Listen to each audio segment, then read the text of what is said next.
तो अब जो हम लोग इसमें बोलेंगे असेसमेंट ईयर और प्रीवियस ईयर, ये बहुत ही बेसिक कंसेप्ट है। इसमें अगर हम एक कंसेप्ट का नाम एक और अगर लिखना चाहते हैं तो इनकम असेसमेंट ईयर,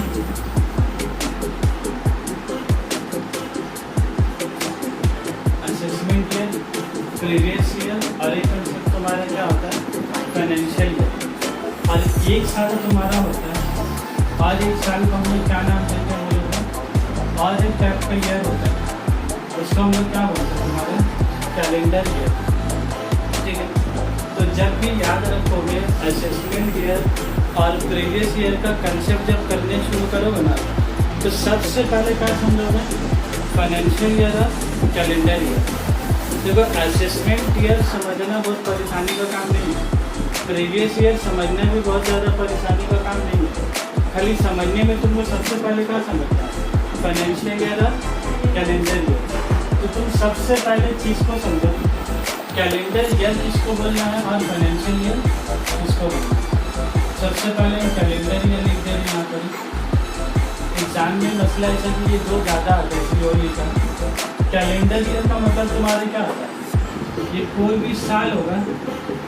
कैलेंडर मतलब क्या होगा, साल शुरू कब से होगा, the year which start from 1st January and year which ends on 31st December। उसी साल को हम लोग क्या बोलते हैं तुम्हारा कैलेंडर। और ये साल में 1 जनवरी से 31 दिसंबर कितना महीने का हुआ तुम्हारा 12 महीने। तो अगर हम लोग ले 1 जनवरी 22 से तो 31 दिसंबर में कितना होगा 22 ही होगा।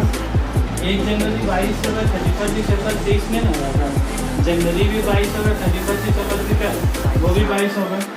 उसके बाद अगर हम दूसरा साल की बात करें तब दूसरा साल शुरू कब से होगा 1 जनवरी 22 से, और ये ख़त्म कब होगा 1 जनवरी कब से होगा 23 से, और वो ख़त्म कब होगा तुम्हारा 31 दिसंबर से। तो वो भी तुम्हारा क्या होगा कैलेंडर ईयर में। और फाइनेंशियल ईयर का मतलब क्या, और फाइनेंशियल ईयर का मतलब क्या हो गया तुम्हारा, फाइनेंशियल ईयर का मतलब है द ईयर बोलो विच स्टार्ट्स फ्रॉम क्या होगा 1st April and year which ends on 31st मार्च। जो साल शुरू हुआ अप्रैल में और वो साल खत्म होगा मार्च में, तो वो साल को हम लोग क्या बोलेंगे तुम्हारा फाइनेंशियल ईयर। तो उनको एक बात बोला, अगर ये 1 अप्रैल अभी 2022 है तो 31 मार्च कितना हो गया 2023। क्या ये अप्रैल 22 और मार्च 22 होगा दोनों केस में, एक होगा अप्रैल 22 थे क्या होगा 31 मार्च देगा। इसमें याद रखोगे अप्रैल 22, मई 22, जून 22, जुलाई 22, ऐसे करते करते तुम्हारे बीच में ख़त्म कब होगा 31 दिसंबर 22, और उसके बाद से फिर 1 जनवरी 23 यहाँ से क्या होगा शुरू हुआ। तो यहाँ से यहाँ तुम्हारा क्या 22 है, और जनवरी से मार्च तुम्हारा कितना हो गया 23 हो गया। यहाँ से क्या हो गया 22, और यहाँ से क्या हो गया तुम्हारा 23। तो भी अब हमको एक बात बोलो, फाइनेंशियल ईयर में कोई महीना 22 और कुछ महीना क्या 23 है, और ये दोनों महीना में ये वाला कितना महीना बोलो 9 महीना, और जनवरी से मार्च तुम्हारा कितना महीना हुआ 3 महीना हुआ। तो 9 और 3 कितना हो गया मेरा 12 महीना। तो फाइनेंशियल ईयर में भी कितना महीना होता है, उसमें भी 12 महीना। फाइनेंशियल ईयर को भी अगर जोड़ के बोले तो कितना महीना हुआ तुम्हारा, इसको भी जोड़ के तुम्हारा कितना महीना हो गया 12 महीना। कैलेंडर ईयर में भी कितना मंथ हो गया 12, और फाइनेंशियल ईयर में कितना मंथ होगा तुम्हारा। लेकिन ये 12 मंथ के साथ मसला क्या है, इसमें 9 महीना 22 का होगा, 3 महीना 23 का होगा। और कैलेंडर ईयर में पूरा का पूरा 12 महीना किसका होगा, या तो पूरा 2022 का होगा या तो पूरा 2023 का होगा। इसीलिए जब भी फाइनेंशियल ईयर का बातचीत आता है ना, जब तुम लिखा जाता है फाइनेंशियल ईयर, तो हम लोग कैसे लिखते हैं बोले तो 2022-23। फाइनेंशियल ईयर में कितना लिखा जाता 2022-23। ये 22-23 का मतलब क्या होगा, इसमें कुछ महीना 22 का कुछ महीना 23 का। क्या इसका ही मतलब है कि 12 महीना में 6 महीना 22 का और 6 महीने 23 का। ये जो भी सोच रहे एकदम गलत है ये। जिसके लिए इसका मैं इतना बारीकी से बताया। अप्रैल 22 से 31 दिसंबर 22 9 महीना, और जनवरी 23 से मार्च 23 3 महीना, इसीलिए 12 महीना हुआ है, लेकिन 9 महीना 22 पर 3 महीना 23 का। तो जिसके लिए हम लोग 22-23 बोला, ठीक है बात। तो 22-23 में का 22-12 महीने 23-22 महीना, 12-12 24 महीना हो गया फाइनेंशियल ईयर। अब कैलेंडर ईयर का अगर बात करें तो कैलेंडर ईयर में सिर्फ कितना लिखेंगे 2022, कॉमा देके क्या लिखेंगे बोला 2023। सिर्फ 2023 लिखा का मतलब क्या, सिर्फ 23 लिखा का मतलब क्या, कैलेंडर उनको पहचानने का तरीका बता रहे हैं। जब सिर्फ 2022 लिखे तो क्या था कैलेंडर ईयर, और 22-23 बोले तो क्या हो गया फाइनेंशियल ईयर, ठीक है भाई। बहुत स्टूडेंट लोग का क्या परेशानी होता है, लिखा हुआ तो नहीं है, कैसे समझेंगे सर। अरे भाई सिर्फ 22 वाला क्या, पूरा 12 महीना 22 है तो क्या कैलेंडर, 22-23 का मतलब क्या है, कुछ 22 और कुछ 23 तो 5 साल का फाइनेंशियल ईयर। अब अगर 23 का बदली में अगर ये दे दो 2023 है, तो 23-24 का मतलब क्या हो गया 1 अप्रैल 23 से 31 मार्च 24 तक, तो वो तुम्हारा क्या हो गया फाइनेंशियल ईयर।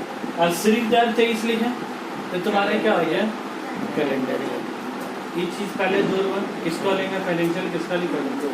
अब हम लोग काम का कंसेप्ट कराएंगे, असेसमेंट ईयर और क्या बोलेंगे हम लोग तुम्हारा प्रीवियस ईयर। एक बात बोल दे रहे, अगर दिमाग में कंफ्यूजन है कि सर हम लोग कैलेंडर ईयर फॉलो करेंगे कि फाइनेंशियल ईयर, कि हम लोग का मन का ऊपर है।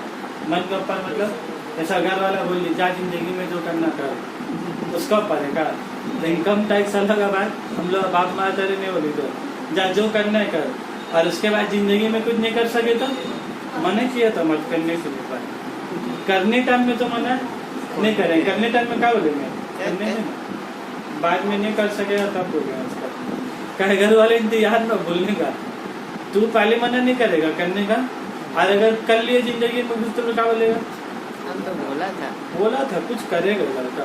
हमको लग रहा था जिसका चाल से पता चल रहा था कि जितना सुबह उठ के मेहनत कर रहा, दिन में सो रहा नहीं खा रहा, 10 मिनट में फिर दौड़ जा रहा काम में, लग रहा था कुछ करेगा। और अगर नहीं कर सके तो क्या कर लिए, इतना नहीं खाए नहीं पिए नहीं सोए, जब नहीं खा के नहीं पी के नहीं सो तो क्या कर लिए, कुछ तो नहीं कर सकता, खा लेता टाइम से खाने, वो भी नहीं खाए और किए भी नहीं जिंदगी में कुछ। तू एक कहानी है करता। चलो हम लोग वापस हैं, जिसका बात करेंगे तुम्हारा प्रीवियस ईयर का। तो हम बात ही था कि सर हम लोग कैलेंडर ईयर से समझेंगे कि फाइनेंशियल ईयर से समझेंगे। असेसमेंट ईयर और प्रीवियस ईयर का बुनियाद जो फाइनेंशियल ईयर से कैलेंडर ईयर का इनकम टैक्स से कोई लेना देना नहीं है। 12 महीना दोनों में, कैलेंडर ईयर में भी 12 महीना, फाइनेंशियल ईयर में भी कितना 12 महीना। लेकिन इनकम टैक्स एक्ट में किसका बात करें हम लोग, इनकम टैक्स एक्ट में हर एक बिजनेसमैन को, हर एक कंपनी को, चाहे प्राइवेट लिमिटेड हो, चाहे सोल प्रोप्राइटर हो जिसका मालिक एक आदमी हो, जिसका मालिक बहुत आदमी हो, चाहे तुम एनजीओ हो, चाहे तुम गरीब आदमी लोग को खाना खिला रहे हो, चाहे तुमको वो गरीब आदमी समझ के खिला दे रहा, सब कोई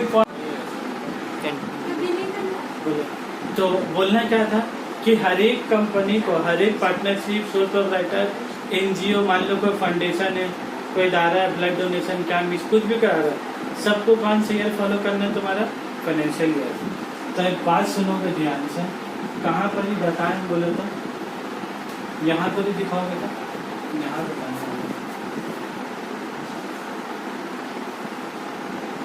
एक बिजनेसमैन है, क्या नाम है इसका बोले,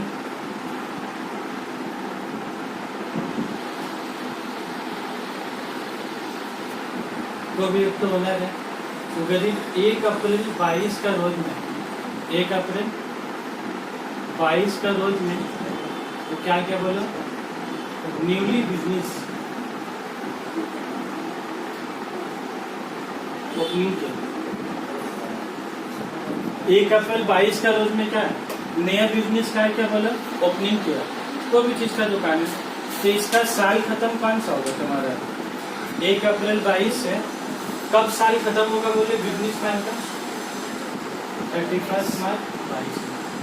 तो ये जो भी पैसा है, ये जो भी पैसा, ये वाला साल को हम लोग क्या बोला, ये जो भी मान लो दुकान है 1 अप्रैल 22 से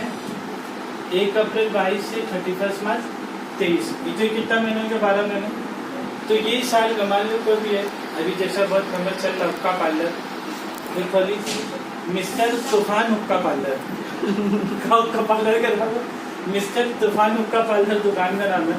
तो 12 महीना पार्लर चला, जो तूफान का तरह एकदम चीप आके सब ये जो कमाया ये वाला 12 महीना तुम्हारे क्या बोले थे, ये वाला 12 महीना क्या है यार, इन विच ये वो साल है, the year in which income is, ये वो 12 महीने का नाम है जिसमें आदमी को हुक्का का सर पी किया, पाल बोले तो वो जो तूफान हुक्का पार्लर है वो ढेर सारा रुपया कमाया है, लेकिन वो जो ढेर सारा रुपया कमाए तुमको उसके ऊपर क्या देना होगा, टैक्स। वो जो टैक्स होगे तुम कब दोगे, बोलो अपना दिमाग से, टैक्स कब दोगे सरकार को, ये तूफान हुक्का पार्लर को टैक्स देने के लिए कब देगा टैक्स, 30 यहाँ पर टैक्स देगा कि जब साल खत्म हो जाएगा तब, जब साल खत्म हो जाएगा तब, तो जब साल खत्म होता है गवर्नमेंट उसके बाद भी हम लोग को समय दिया, एकदम ऐसा नहीं है 31 मार्च आया हुक्का पार्लर का झाप बंद, जो पीनी आ रहा बेचारा नशा से लौट, वल्लभी हुक्का नहीं देंगे, का है वल्लभी पहले का होगा, अभी तो पूरा 12 महीने जो रुपया कमाया पहले का होगा, हिसाब किताब होगा, सरकार को टैक्स देंगे 31 मार्च को, 1 अप्रैल से तब शटर गेट खोलेंगे, तब दुकान का तब हुक्का बनना का है, तब शुरू होगा। या तुम हुक्का बेचोगे 31 मार्च को, बेचो तुम दुकान क्या बंद करोगे, सरकार को टैक्स बाद में देंगे, लेकिन हुक्का वाले लोगों का सवाब कमाओगे पिला के बेचारे लोग जो मरने वाला पिला के का सवाब कमाओगे, मरने से बच रहे तो सवाब ही कमाना बना। तो अब जो बनाने का मौका है ना भाई, याद रखो सरकार हम लोग को टाइम दिया, टाइम तुम लोग का लॉजिक के हिसाब से क्या मार्च में पैसा का जमा कर देना, लेकिन गवर्नमेंट हम लोग को बोला मान लीजिए आपका मार्च में हाथ टूट गया, पैर टूट गया, या आपका शादी में दावत है मेहंदी रात का, मेहंदी रात में चलेगा, तो आप कोई काम का वजह से आप 31 मार्च को टाइम जमा नहीं कर पाए। गवर्नमेंट ऑफ इंडिया तुमको कब तक टाइम दिया बोलो तो 31 जुलाई का, क्या बोलो 1 महीने का समय दिया, अप्रैल भी नहीं बोला, मई बोला ड्यू डेट, मई भी नहीं, जून भी नहीं, कब बोला, मतलब मार्च का इनकम, मतलब ये वाला महीना का 12 महीने का इनकम, और तुमको कब तक टाइम दे रहा है, आने वाला साल का भी 4 महीना, बोले आपका 4 महीने में तो कभी कभी टाइम मिल जाएगा जमा करने का, आप 4 महीने में भी बोलिएगा भूल गए थे, याद में जैसा होमवर्क करने जैसा बोल रहा था, याद में जैसा, इसमें तो 4 महीना का टाइम चाहिए, तुम्हारा 4 महीने किसका बोला था, इसका मतलब क्या बोलते हैं, रिटर्न ऑफ फाइलिंग, फाइलिंग का डेट दिया, तो तुम कमाए पैसा इधर और तुमको टैक्स कहाँ देना बोला, year in which income is, देखो मैं इसको लाइन लिखा, इनकम इज एसेट्स का लिखा, year in which income is asset, ASSESSED, कमाओगे पैसा यहाँ, लेकिन सरकार को जमा कहाँ करोगे, उसके अगला साल, तो जिस साल में रुपया कमाओगे वो ईयर तुम्हारे क्या होगा, प्रीवियस ईयर, जिस साल में रुपया कमाओगे साल को हम लोग क्या लेंगे, प्रीवियस ईयर, और जिस साल में टैक्स जमा करेंगे उस साल को हम लोग क्या बोलेंगे, तुम्हारा असेसमेंट ईयर। अब हमको एक बात बोलो, क्या ये वाला ईयर 1 अप्रैल 22 से 31 मार्च 23 वो फाइनेंशियल ईयर है कि नहीं है, फाइनेंशियल ईयर है, क्या फाइनेंशियल ईयर है, और उसी साल में तुम रुपया कमाए कि नहीं, उसी साल में रुपया भी कमाए, तो वो साल प्रीवियस ईयर भी हुआ कि नहीं हुआ, वो साल क्या हुआ तुम्हारा, प्रीवियस ईयर भी हुआ। अब अगला साल तुम टैक्स दिया, अगला साल फिर कब से शुरू होगा, 1 अप्रैल 22 से 1 अप्रैल 23 से 31 मार्च 24 तक अगला साल चल रहा है, लेकिन सरकार तुमको ड्यू डेट कब बोला है, 31 जुलाई को तो टैक्स जमा हो जाना चाहिए, तो अगला साल तो फाइनेंशियल ईयर क्या हो गया, शुरू हो गया, तब बोले नेक्स्ट ईयर भी फाइनेंशियल ईयर हुआ कि नहीं हुआ, नेक्स्ट ईयर भी क्या हुआ तुम्हारा फाइनेंशियल ईयर हुआ, तो क्या वो फाइनेंशियल ईयर हुआ तो वो असेसमेंट ईयर हुआ कि नहीं, वो भी असेसमेंट ईयर हुआ, तो बोलने मतलब क्या, जिस साल रुपया कमाए फाइनेंशियल ईयर, और 30 साल पैसा जमा किया, उस साल को हम लोग क्या बोलेंगे, तुम्हारा असेसमेंट ईयर। तो हमको एक बात ध्यान से है, देखो यहाँ पर ये वाला प्रीवियस ईयर तुम्हारा कितना होगा, वालेकुम सलाम, ये वाला प्रीवियस ईयर तुम्हारा कितना हो गया, 22-23। प्रीवियस ईयर कितना है तुम्हारा 22-23। तो इसका असेसमेंट ईयर, इसका असेसमेंट ईयर कितना होगा बोलो,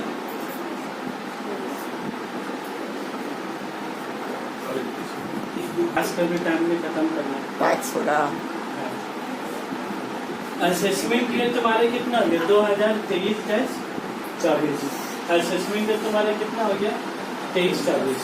प्रीवियस ईयर कितना होगा तुम्हारा 22-23। जिस साल में रुपया कमाया भाई, जैसे अभी कौन महीना चला, मार्च 2023, अभी कौन महीना चला, मार्च 2023। ये अगला साल खत्म कब होगा बोला, 31 मार्च में। अभी जो भी रुपया कमाने का हमको भी टैक्स देना है। अभी चल रहा 5 तारीख का, 5 ही तारीख को टैक्स देना है। पूरा महीना भर कमाने सरकार को टैक्स नहीं देना है। का 31 मार्च को भी टैक्स देना है। सरकार का बोला आप बेच बाज के फ्री जाइए, अगला 4 महीना का आपको क्या दे रहे समय दे, आप कभी भी टैक्स जमा कीजिए। तब उनको एक बात बोलो, अगर ये साल में तुम रुपया कमा रहे हो, अगर तुम्हारा तुम 1 अप्रैल दुकान 22 को खोलने का बदली, तुम 1 अप्रैल 23 को तुम दुकान अगर खोले, तुम नया दुकान खोले, तुम्हारा नाम क्या बोला, तूफान हुक्का पार्लर। तूफानी हुक्का पार्लर पी के लौंगा लोग तूफान एकदम दौड़ रही है। तो जो तूफान हुक्का पार्लर खोली देकर बोलते ही अब तुम रुपये कब कमाओगे बोले, 31 मार्च 24। ये साल में अगर रुपया कमा रहे हो तो 23-24 तुम्हारा क्या हुआ, 23-24 क्या हुआ बोलो, 23-24 क्या हुआ, प्रीवियस ईयर हुआ क्या, असेसमेंट ईयर हुआ। 23-24 रुपया कमा रहे हो, जिस साल में रुपया कमा रहे थे क्या होगा, प्रीवियस ईयर। और इसका टैक्स, इसका हम बात कंक्लूड करें, इसका टैक्स तुम कब जमा कर रहे हो सरकार को, अगले साल में। तो इसका असेसमेंट ईयर तुम्हारा कितना रहेगा, तुम्हारा 24-25। सही है, कमाए पैसा 23-24 में, जमा कब करोगे तुम जाके 2024-25 में। तो क्या हमेशा असेसमेंट देगा वो 23-24 होगा, वही असेसमेंट ईयर को क्या बन जाएगा, प्रीवियस ईयर। गवर्नमेंट तुमको 4 महीने का टाइम देगा, तुम 4 महीनों का नहीं बेच रहे, तो अब वो भी महीना कमा रहे कि नहीं कमा रहे। 2 महीने में जो कमा रहे उसका टैक्स कब देंगे, अगला साल। वो साल जो कमा रहे उसका अगला साल। तो 23-24 में जो कमा उसका टैक्स कब दोगे तुम, 24-25 में। ठीक है बात।